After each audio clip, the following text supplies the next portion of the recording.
Perfect. Well, I want to welcome everyone to Startup Minot today. Many of you are familiar faces, some of you are not. For those who are not, my name is Mark Lyman. I'm with the Chamber EDC. We help out with Startup Minot, along with a lot of other folks who try to make this a monthly event, and we really appreciate you being here today, despite the roads being a little bit slick maybe. So for those of you who don't know, Startup Minot is about encouraging, invigorating, and enticing entrepreneurs to take their novel business idea and grow it into whatever they'd like to grow it into. And it's not just entrepreneurs who maybe have a crazy business idea but haven't opened up their shop yet, but it's also entrepreneurs who are continuing to work their business. We know that it's a lifelong endeavor for a lot of folks to make a business work, and we're excited about our speaker today. We'll get to her in just a minute, but we want to remind you, many partners make this happen. The North Dakota Small Business Development Centers, Service Basin Planning Council, Credence Energy, the organization I represent, Minot Area Chamber EDC, Dakota Business Lending, many others from the private sector, including Jonah Lanto, are all part of the Startup Minot effort. And then we've got sponsors. I think we've got a list of them over there. Yes, First Western Bank and Trust is our presenting sponsor. Minot Area Chamber EDC, Bank of North Dakota are also sponsors. Brevera Town and Country Credit Union. You'll notice a theme here, a lot of banks, a lot of credit unions. First International Bank and Trust, Cornerstone Bank, Credence Energy Services, People's State Bank, and Dakota Business Lending. And we're proud of those sponsors because they when they re-up, which many of them do every year, they say they love the fact that we've got something here to help businesses and entrepreneurs think about the financial side of it. We know that the data says that a lot of folks in those first couple of years, it's the finances that they don't pay attention to as much as they probably could or should, and that's what actually sinks a lot of businesses, is they aren't working on the business side of their business. They're so excited about, I don't know, fashion, that they want to just do the fashion thing, but they don't pay attention so much to the business side. So having said that, please make sure you grab coffee, donuts, lots of them.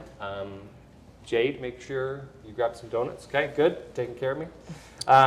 We're going to talk with Chappy here for maybe 10 or 15 minutes, and then we've got plenty of time for Q&A. And then the last little bit of our 45 minutes or an hour is networking. So let's talk about Chappy. Okay, we're excited to have Chappy Windsor here with us. For those of you who don't know, she's the founder and CEO of Dakota Chappy. I have to admit, I thought your name was Dakota Chappy. I love it. Yeah. That's good. Okay. You know, you kind of become. You branded it. Yeah. That was you. Yeah, step into it. She's a North Dakota native and resident, an inventor, entrepreneur, and a small business champion with a passion for changing lives and serving women. Her constant search to increase mobility and unity in women's clothing has put her at the forefront of real change in the fashion industry. I've got 2 teenage daughters, so thank you for focusing on women. I appreciate that. Chappy is a market disruptor and created fashion's first camisole, pant, bra, panty, and shaper, all in one garment. It's the Dakota Chappy Total Creation. So you'll have to tell us all about that today.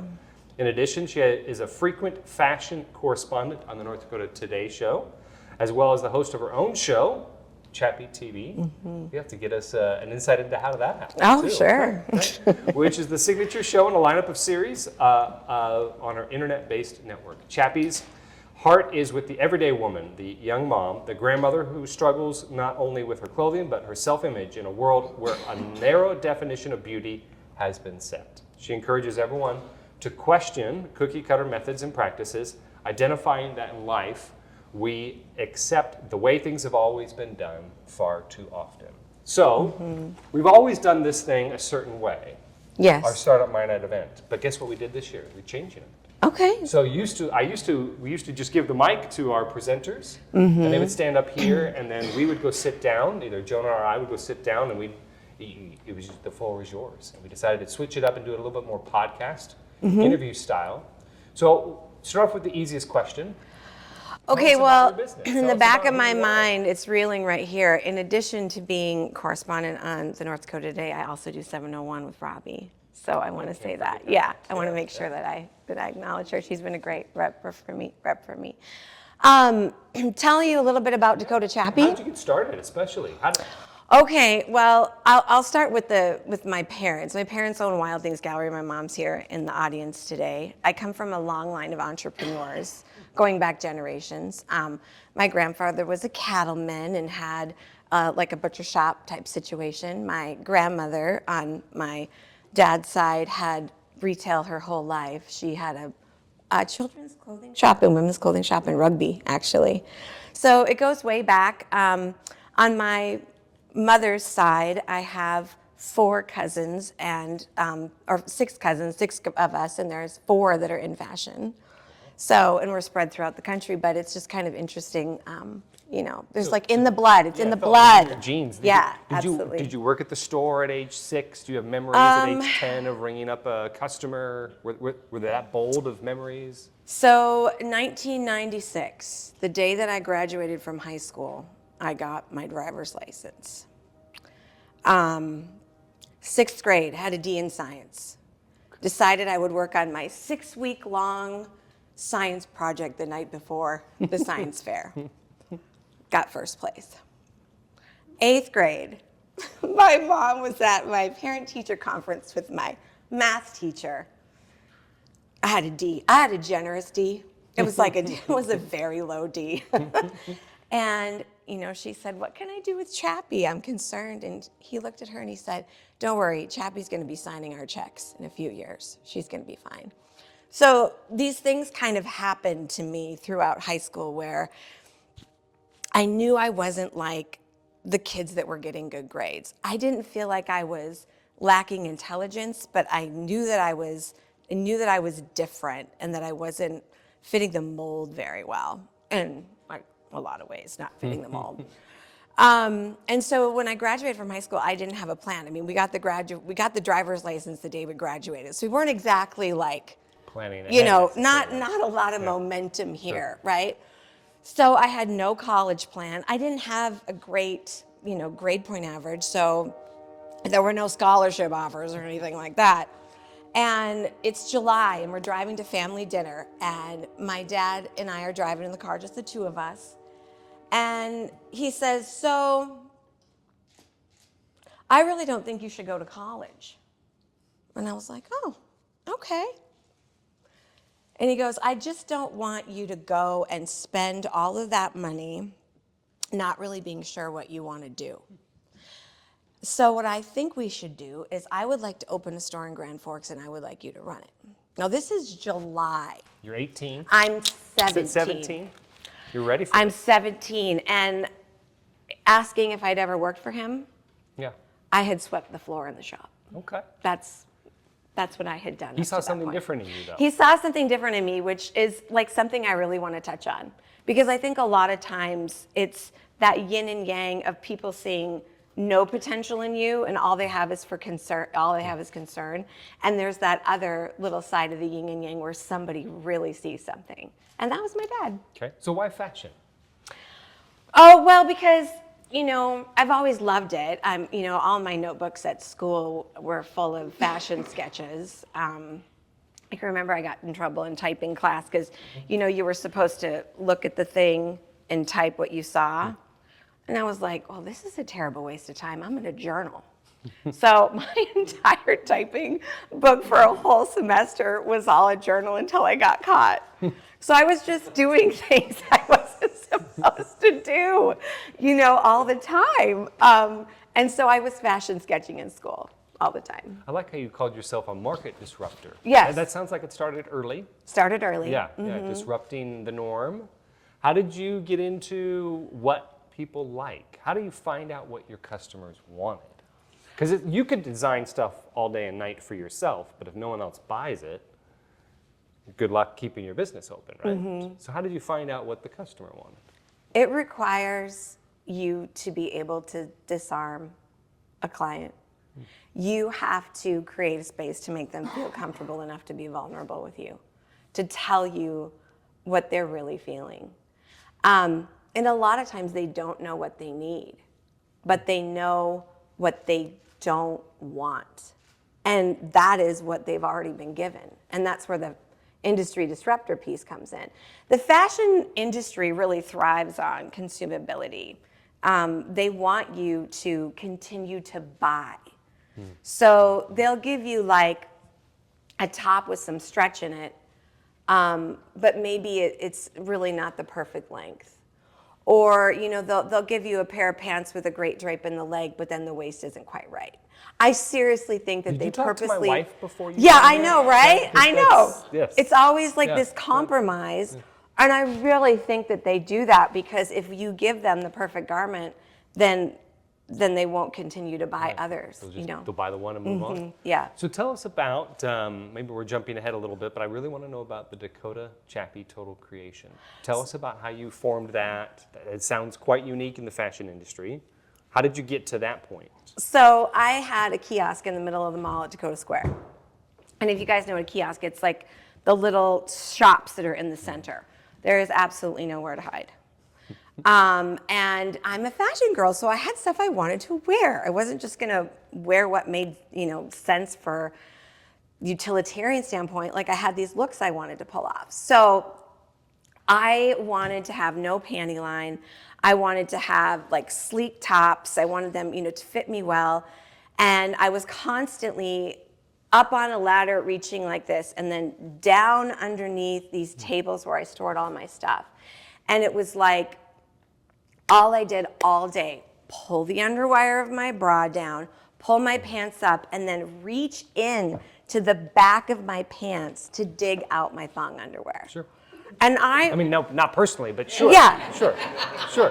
And here's the thing, if you're gonna reach in there for it, you're not just gonna pick it, you're gonna reach in there for it. Sure. You're opening the back of You're your showing the pants. world And there everything. is nowhere to hide. And there were these mall walkers that had the timing. And they would just catch me every time, and that was their entertainment for Sure the it day, was was. watching that. And I just was like, Did you start charging for that? I didn't, but I was like, what, this is so dumb. I was like, this is so dumb. I should not have to do this wardrobe fatigue all day long. And so I was like, all right, here's the problem. What's the solution? And I thought, okay, what could I do? If my pants were attached to my shirt, then I wouldn't have to pull my pants up and I wouldn't have to pull my top down. And if I could make my pants wear the panties. Okay. Right? Sew the cotton panel in there. Put it in there. Because any girl that's ever tried to go without underwear, it doesn't work. There's a greenhouse effect. Enough said. That happens. Enough said. It does not work. Okay. And so you gotta have something. Gotta have something there. And so it was personal experience that really led me to that initial design. In the first 2 years that I had them for sale out at Dakota Square, I would try to sell them to everybody. Robbie was probably one that bought one way back then, maybe. She actually listened to my pitch. But most of the time, when I would hold the thing up and show it to people, they would be like, ooh, I got a movie. I mean, they were just out. Too different to them? Or They what were was out. it? They were like, that is a weird cat suit. This is a strange, sales pitch that you're giving me right now. I'm out. But here's what happened. 2 years, I sold 50. Year 3, I sold 5,000. What helped you jump? Women sold it to women. It was the height of the social media marketing. I was one of the very first people locally to do any To jump Facebook out video. there. Okay. So I had a very captive audience. And I had incredible conviction for my product. And I think if it hadn't changed my life in the way that it did, I would not have had that. I mean, I lost customers, Your Mark. personal conviction Yes. made a difference. I mean, I was losing people because as soon as I showed them the total type, they were out, And I was like, this risk is worth it. Like losing some people is worth it because this thing could really change people's lives entirely. I have a background of an eating disorder myself. And, this thing was like healing me every day. And I thought, this is going to be worth it. It's going to be worth it, staying with this. Good for you to stick with it. I think Yeah. there's a business lesson to be learned. Know your customer and don't quit when you know you've got something that's going to work. Mm-hmm. Okay. What year was that? That would have been the years 2010 to 2012. Mm-hmm. I remember because Oh, I was yes. just getting to the mall as part of Guerrilla Games. So I kind of remember watching that transformation in you and not knowing fully, I didn't know you then, but I remember feeling your energy and the excitement you had around, forgive me, what's it called? The total creation, total type, yeah. The total Chappy type creation. Yeah, I do. I vividly remember your booth, which was right across from Guerrilla Games for so long. Mm-hmm. So I was just curious, was I in the right time frame, or was that years before I got there? No, it was right there. It was right there. When I got there. So. And same back to you. I mean, I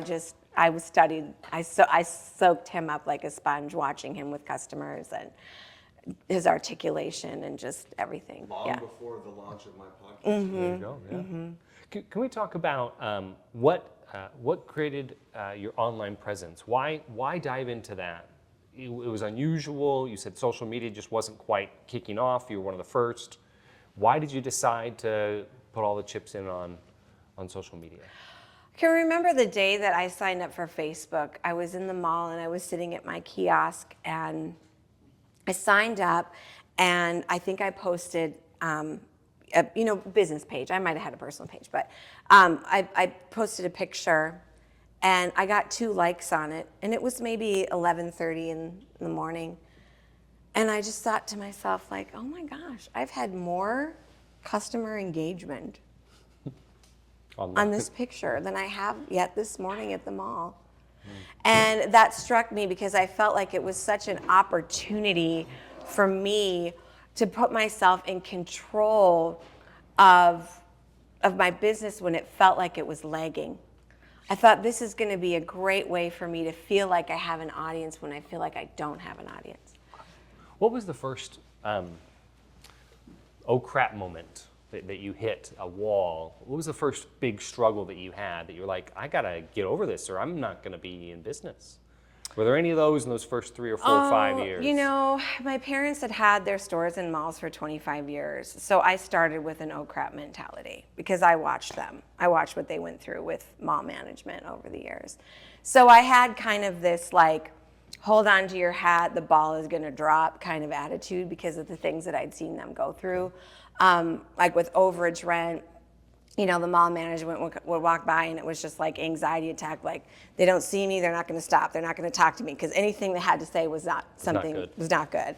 And so that there was a lot of that in the beginning because they wanted you to move or they had something coming in and they needed you to do something different. I was in the Minot Mall for a number of years, and then they decided that they were going to not allow me to have my homemade stand anymore. So it was 10 by 20.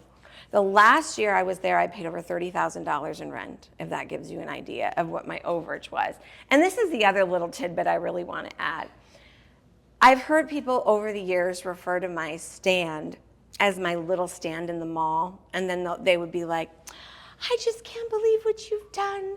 You went from this little stand in the mall to now this. And in the back of my mind, I'm going, that was harder than what I'm doing now. Because to make it on that rent structure, you have got to be moving merchandise. Your profits might not be that high, but you have got to move revenue or you're done. Now it's a lot more affordable to go in there. I mean, now you can go in there for kind of pennies compared to what I was paying. This is the height of the oil fields, John remembers. And so it was very expensive. But at any rate, they told me that I couldn't be on that 10 by 20 anymore. And they wanted me to move to this modular, which was their like stock piece. Sure. And it was not merchandisable. It was like an eighth of the size of what I had.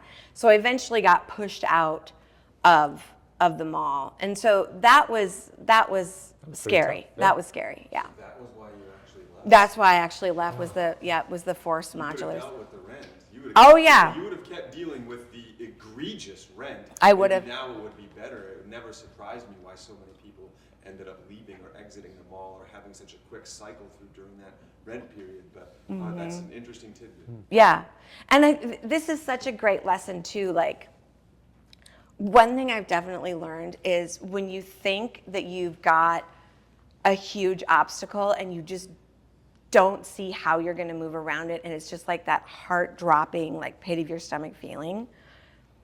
A lot of times on the other side of that is your next breakthrough.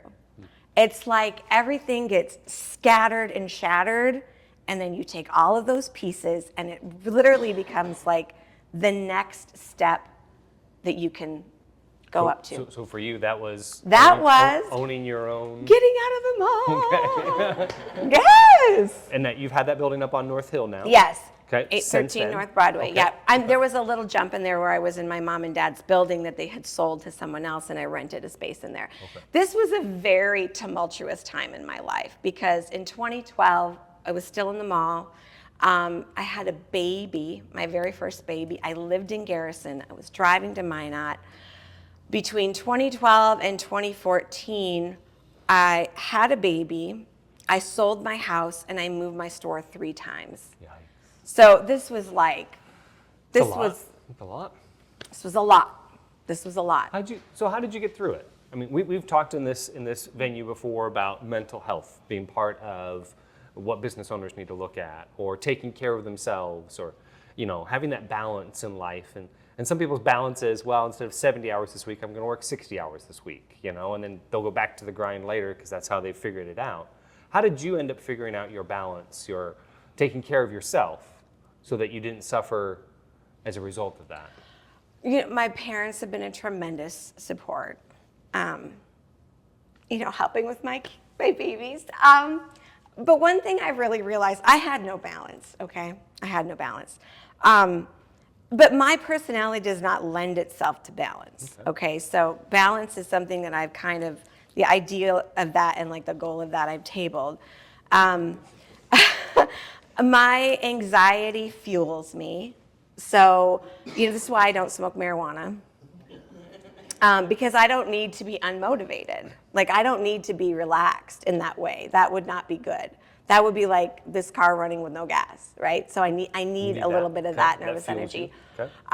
But back to this yin and yang thing, I was getting ready for this yesterday, and I realized that especially as mothers, as parents, we have this balance guilt all the time. Like, I'm not dedicating enough to my business.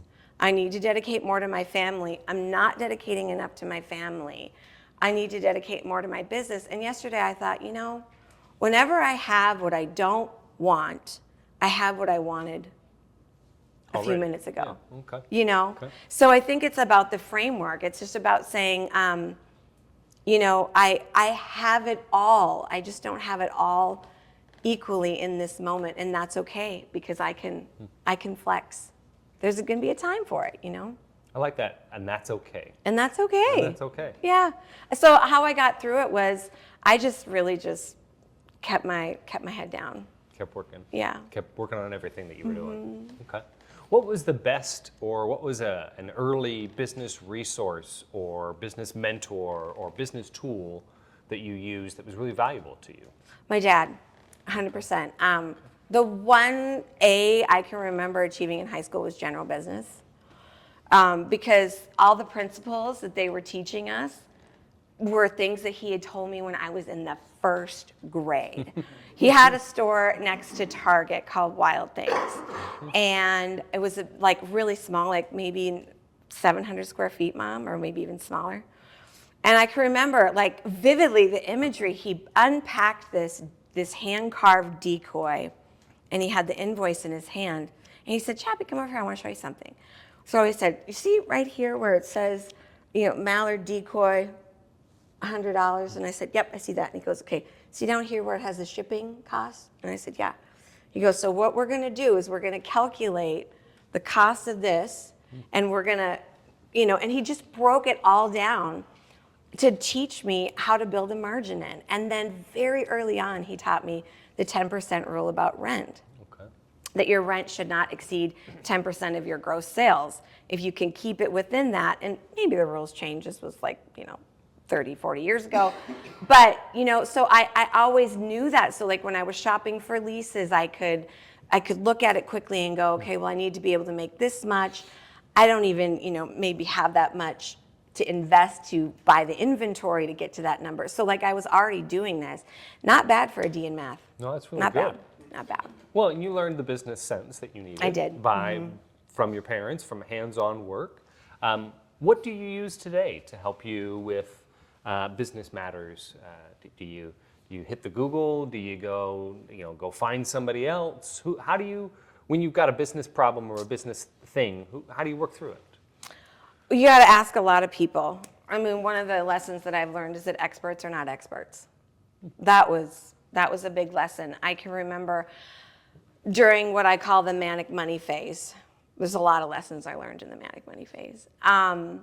I started doing enough sales to where the state of North Dakota wanted not quarterly sales tax reports, but monthly sales tax reports.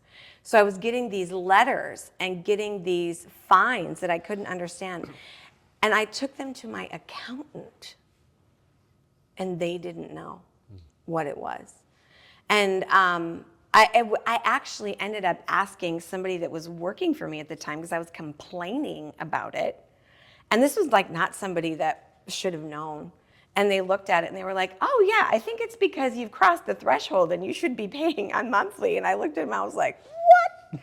Like, he was able to, figure that out. I also had a tax guy who miscalculated my taxes by $80,000. He's not your tax guy right now? He's not my tax guy right now. Good. So like experts are not experts. That has been the lesson. Don't hesitate to ask questions. Ask a Reach out to whole people. bunch of people. Ask Shannon Michaels. I mean, really, like you've got to ask like some people that don't have skin in the game, people that you are not paying, people that you are not going to hire. Like you got to ask ask several people in the bank office where your loan is. A bunch of them. Good like advice. when one is missing, you pop into the other one's office and you ask the question like you've never asked it before. See what you get. You might get a great answer. You might get the right answer. You might get the right answer. You might get the right answer. Yeah. Well, I want to make sure we've got time for questions. So as you're thinking about those questions, either just pop in or raise your hand. Chappy, what do you wish you would have done differently? Is there anything you would have done differently? I mean, going back. Just a few years. I've been asked that question, in different contexts before, like personally, professionally, and I think just having more gratitude, which is just kind of the goal of life anyway.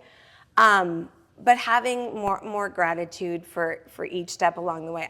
I'll tell you, we had this great success at Dakota Square. I mean, there were years there right in the middle of the oil, and it was so much fun because the things I was trying were working. And the things I was bringing in that I loved so much, people were loving it too, like the fur. I would literally, it was expensive to buy, so I literally would bring like one piece in, I'd sell that piece, and then I'd order 2 more pieces, I'd sell those 2 pieces, I'd order 3 more, and I just knew that I had something so special that I could deliver to my customers because the fur is so special. And, so that was just such an exciting time.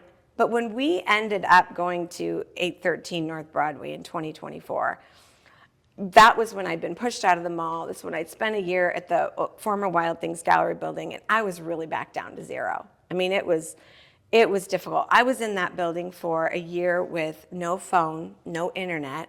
I was grabbing off the Shake Shack next door, the internet. I was going off the merchandise that I'd already had, ordering very little because I didn't really know what was going to happen. I knew I had to establish myself. This was in June of 2020 or 2014. And I remember at the last minute, I threw myself into the state fair because the building wasn't quite ready to open. And my store, or maybe it was slow, it was right in that early time.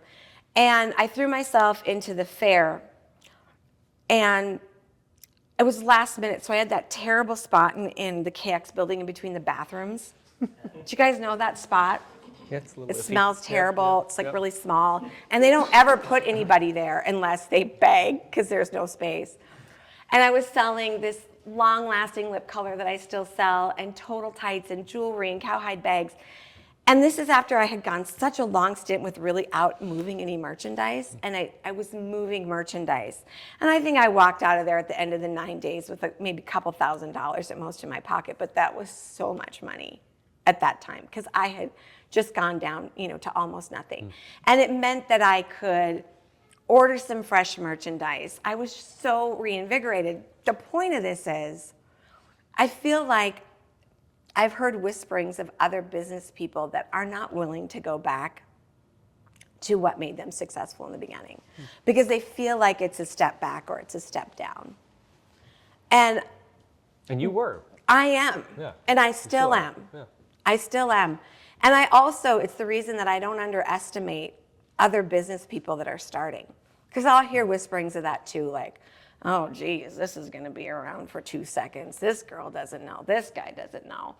And I think, how many people underestimated me on my little stand in the mall that they thought was so little, that wasn't. So yeah, don't underestimate yourself, and don't be afraid to go back to what worked. Don't be afraid to go back to what worked. Great advice. Great advice. I needed that. Yeah. Good for you. Yeah. What other questions do we have? Jade, I know you're good for questions. I just wanted to make a point about the word little, because I and a bunch of other business people I know have gotten that word a lot.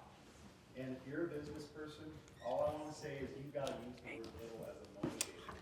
Because, there's been all kinds of people that ask, oh, how's your little business going? Little business that makes $250,000 a year. Yeah. Amen. More than your job. It's, not comparing that, don't judge anybody, but it seems like when they use the word little, they're judging you. You gotta use that as a motivator, so that 5 years from now, when that same person you run across them, then you're gonna be like, hey. Yeah. And that, that part kind of surfaced when I opened the Bismarck store. I opened the Bismarck store in 2018. And by the time I had gotten to that point, I felt like my big growth spurt and boom had already come, and I had been celebrating it quietly myself for so long. When the Bismarck store opened, I was in a space, I had lots of crazy things happening. I had a big embezzlement thing I was in the middle of, I didn't know I was in the middle of. Lots of things were out of alignment with employees and was super overwhelmed. And I can remember everyone wanting to celebrate the opening. It's such a big deal. You made it, you did this. And I can just remember feeling like something was off, which was this undermining situation. And also it was isolating, and I felt so alone, and there was such a spotlight on me. And I was like, God, your guys' timing is off. Where were you, right? Where were you when between 2014 and 2015, when my business grew 253%? Where were you then? It felt like my people weren't with me, and it made me feel really alone. So there'll be those times too, Can we talk for just a second about the fashion side? Yeah. If someone really wants to get into fashion, whether they're 15, 25, 55, regardless of their age, what would you recommend that they do? What would you recommend? How do you break into the industry? Well, I've been to LA, and I've been to a lot of the design shops. And when you walk through those warehouse doors, these are not glamorous places. Okay, they're not. I mean, it's very industrial. It's super bare bones. You have all of these young people sitting behind tiny little cubicles, diligently working on centimeters and millimeters of jean styles that they probably don't even like and wouldn't wear themselves. So when you think about, going into the fashion industry, I think it's so important that you just take an opportunity to scope what the different jobs are actually like and figure out what it is that you're passionate about, how you want to affect the industry. Because if I would have gone to fashion design school, I would have been one of those people behind the cubicle. Living in LA, probably not in a great neighborhood, eating my lunch at my desk because I saw them take their break. And literally it was like, you see the TikToks on about China where they pull out a little mat and lay down under it, under the desk. That's what they were doing. I've seen that. And so that isn't the life that I want. And I didn't go to design school. I just came in to disrupt the industry. Sure. And you've done a great job of it. Yeah. So figure it out. Figure out what you want to do.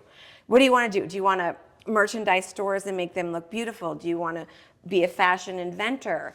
Do you want to be a buyer? Do you want to be a creative director for the brand design? I mean, there's so many different things you can do. Do you want to travel all over the country and present the new collections at all the trade shows. There's just so much that you can do in the fashion industry without being behind one of those desks or being a fashion designer. Okay. You know? Okay. Good advice. Yeah.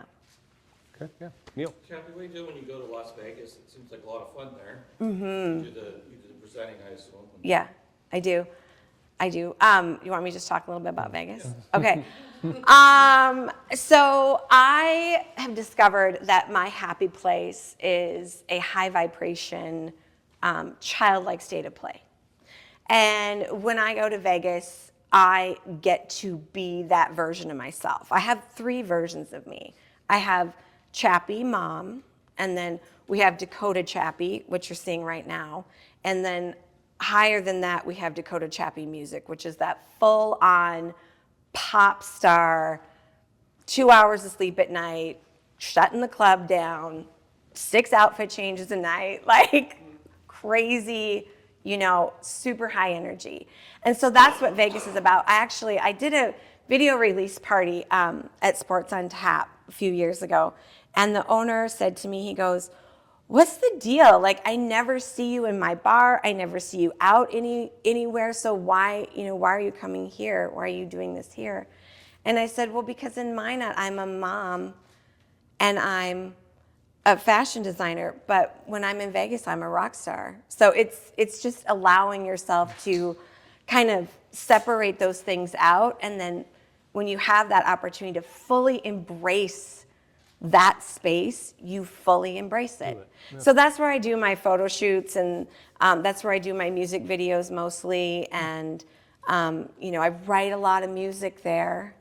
I almost always come back from a Vegas trip with a new song I've written. So just getting into that. When I was a kid, the high vibration was catching frogs, putting them in a little cage, keeping him for a while, and then let him go at Grandpa's lake house. So it's that state of play. Any great stories there, Mom? From Catching Frogs?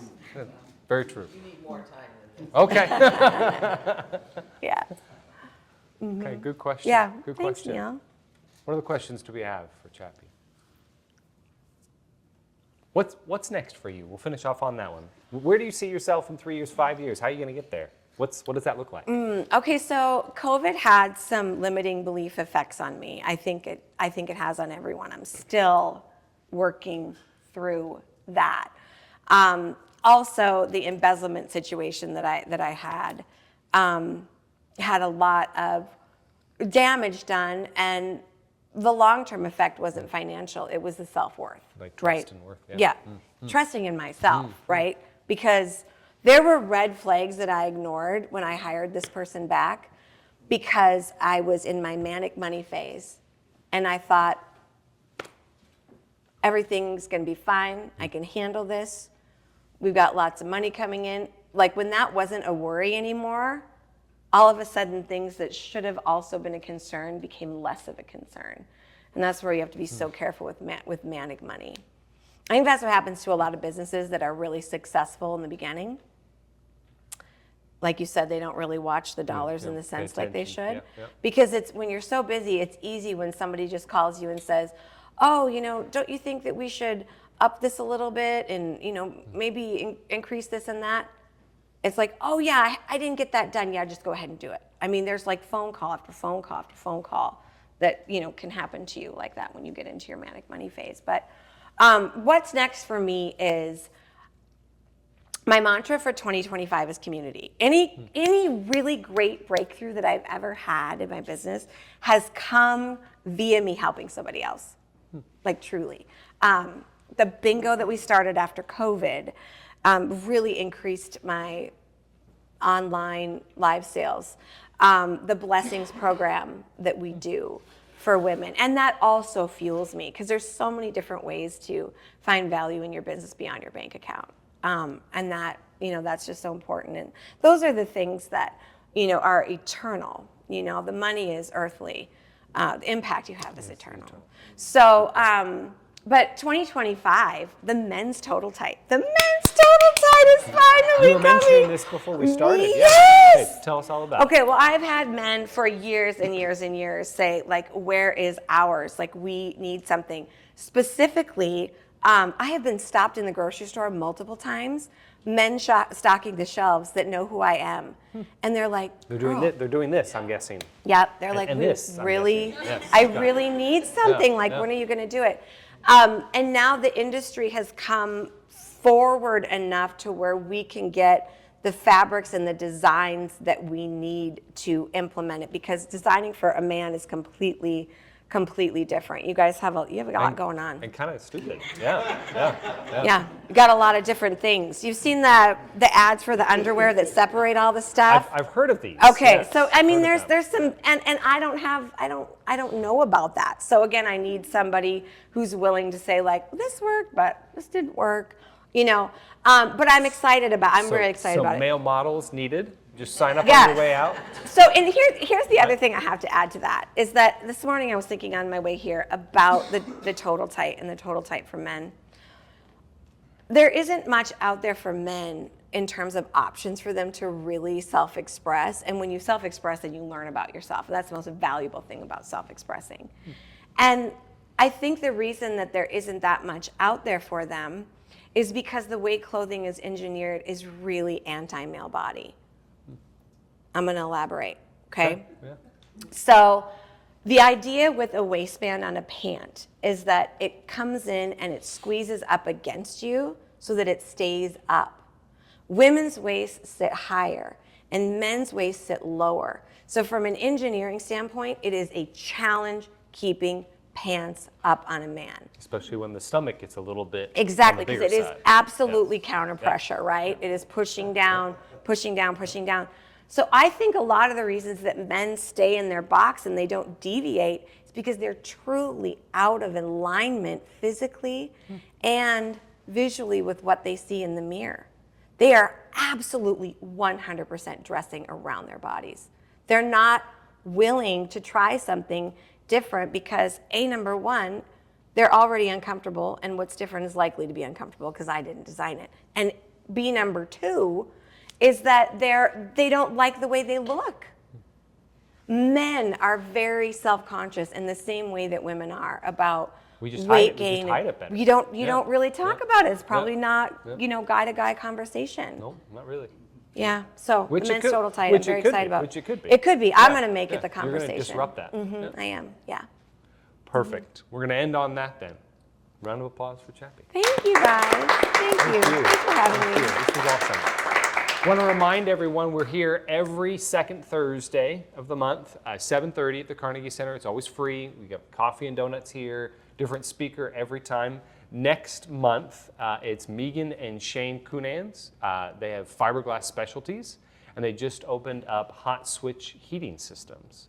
So if you've ever wondered how railroads stay in business when it's really cold outside and the metal on the ground would seem to be really cold, they've got a great explanation on why that works.